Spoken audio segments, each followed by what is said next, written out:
Bonjour à tous, c'est Patrick Salomon. Encore un grand plaisir que nous puissions nous revoir aujourd'hui pour une nouvelle session de leadership et d'entrepreneuriat. Tel que vous avez remarqué, mon livre est là.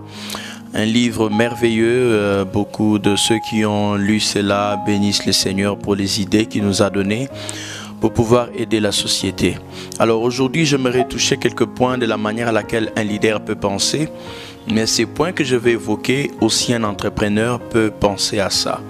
Il y a un mot clé qu'un entrepreneur, je vois il y a beaucoup d'années, Earl Nightingale, c'est un Américain qui avait écrit sur le service.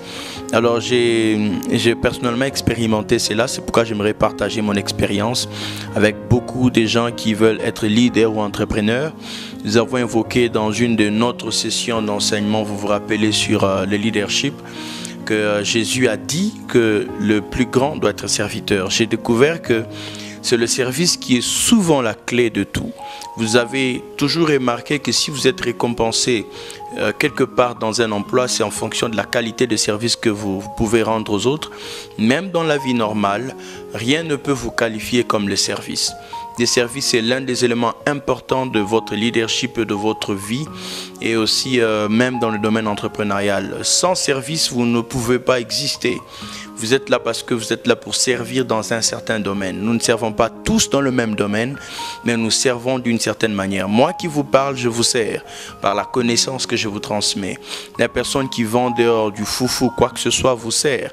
Et vous remarquez que c'est dans le domaine de service de chaque personne que nous venons apprendre, et nous le prenons comme un mentor dans un domaine quelconque ou comme un leader dans n'importe quel domaine que vous pouvez imaginer. Alors, dans mon livre ici, j'aimerais toucher dans quelques points importants ce qui concerne non seulement le service, mais le contexte de réflexion que les leaders ont dans certains domaines.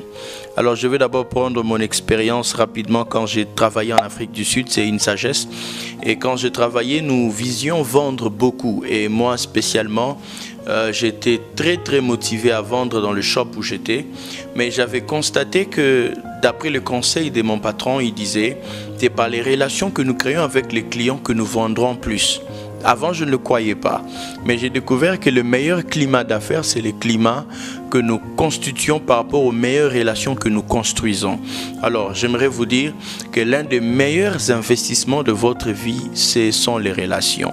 Les gens ne savent pas comment cultiver des bonnes relations autour d'eux, spécialement au Congo. Ici à Kinshasa, j'ai remarqué que les gens n'ont pas souvent un bon climat de relations d'affaires.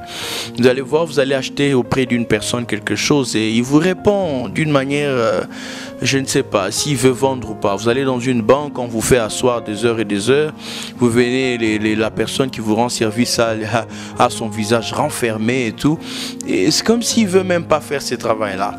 Et ce que les gens ne comprennent pas, c'est que la fidélité ou la clientèle qui crée mieux avec les autres, c'est autour du service. C'est le service qui crée ces systèmes de leadership que vous pouvez développer avec les autres. Alors quand je travaillais en Afrique du Sud, j'avais remarqué que la plupart de blancs qui venaient acheter avaient tendance à vouloir me prendre un peu plus comme leur meilleur vendeur. Et on demandait parfois pourquoi ils me choisissaient moi. Parce que j'avais appris de mon patron que les relations que nous construisons avec ces gens est beaucoup plus important que l'argent que nous attendons d'eux. Cela est valable même pour la vie dans tout le domaine. Vous qui créez des relations avec les gens, vous les suivez simplement par intérêt parce qu'ils ont l'argent. C'est une très mauvaise chose dans la vie. Vous ne pouvez pas construire une confiance à long terme basée sur les intérêts financiers que vous suivez. Ce qui compte d'abord, ce sont les relations que vous construisez. Et j'avais remarqué que les relations qu'on avait construites avec ces clients avaient construit des relations à long terme, à tel point que quand ces gens voulaient acheter quelque chose, ils revenaient toujours chez nous. La fidélité de leur investissement d'argent chez nous dépendait de la relation que nous avions investie avec eux à long terme. Et c'est par rapport à cette relation investie à long terme que ces gens revenaient, et nous avons trouvé nos revenus monter semaine après semaine. Parce que la relation, j'ai découvert que la relation des revenus dépendait beaucoup plus des relations que nous avions investies avec ces personnes en termes du bon climat d'affaires ou de relations, de bonnes relations que nous avons eu à développer avec eux pour échanger de temps en temps. Alors, l'un des contextes importants qu'un leader doit toujours avoir pour influencer les gens à long terme, c'est toujours réfléchir en fonction du long terme aussi. Ça veut dire quoi, réfléchir en fonction de long terme? Vous remarquez que les gens planifient plus leur vie en fonction du jour après jour. Ça veut dire aujourd'hui j'aurai quoi, aujourd'hui je vais gagner un peu plus de revenus avec telle personne, aujourd'hui je veux profiter de tel, mais ils ne voient pas souvent à long terme. Alors les leaders voient un peu plus dans un contexte de long terme. Ils voient après quelques années, qu'est-ce que cette personne peut devenir dans mon organisation, qu'est-ce que je peux gagner dans une année. C'est pourquoi les leaders vont lentement, processus après processus. Et cela est valable même dans la vie en général. Je plains un peu plus que dans mon pays spécialement, je vois des gens qui ne voient pas les contextes de long terme. Les gens veulent que tu vois quelqu'un va t'escroquer l'argent aujourd'hui, vous faites une petite affaire, il t'escroque les $100 que tu avais.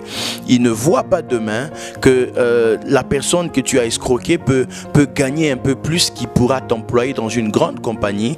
Et pourquoi ne pas construire une compagnie avec lui et à long terme, dans une année, 2 ans, vous pouvez gagner ensemble. Pourquoi? Parce que les gens n'ont pas l'esprit de leadership en eux pour penser à long terme, que dans une année, 2 ans, je peux arriver là.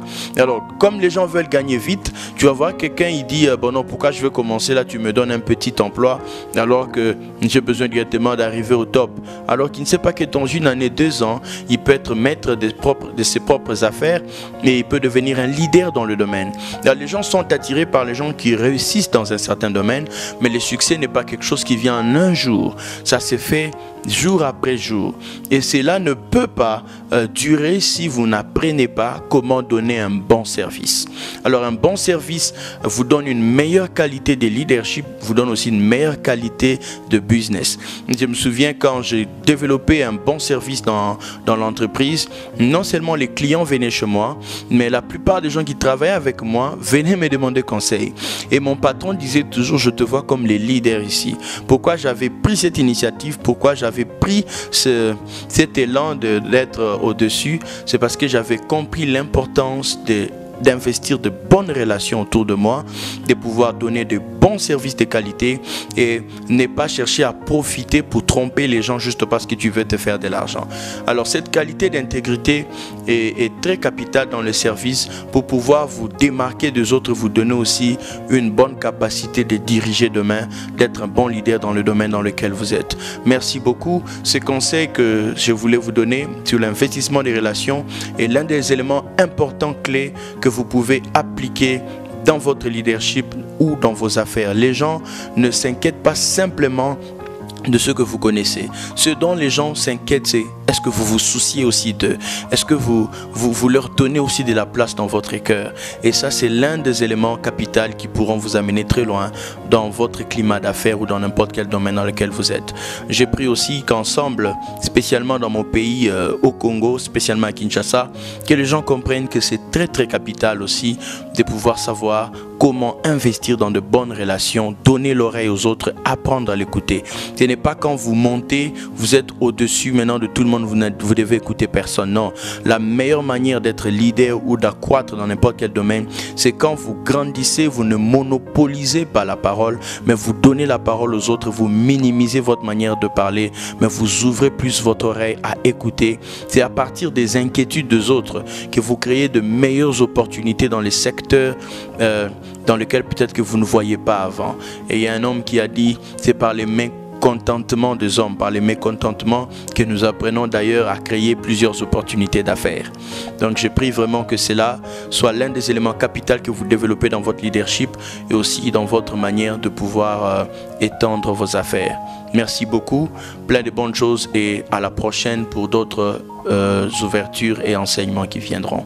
Merci.